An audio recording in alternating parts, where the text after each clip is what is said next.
Jimalagan TV. Ang Montreal, hindi sa city. Ang Quebec City. Ang Montreal, parang sambot lang siya. Pero parang mas malaki pa. Malaki talaga. Eh, ito ang ano talaga eh. Ang Itong pagkakaya pala province. ng Montreal, meron silang airport. Ang sambot, wala.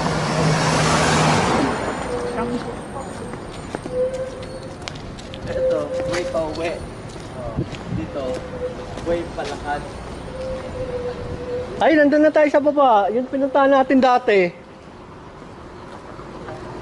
So ito po guys, one way to, no? Yeah. Never kang magkamali. Mahirap na magkaroon ng fine. So yun pa yung first entry ng yun pa yung ng yan, sa taas. Ay, pala yung karap tumuno pa eh. Ayun nga, hindi, na lang yan, yung putol. Kasi ito, hanggang dito, yan, pa. Yan yung punta namin, Tagos doon sa sinasabi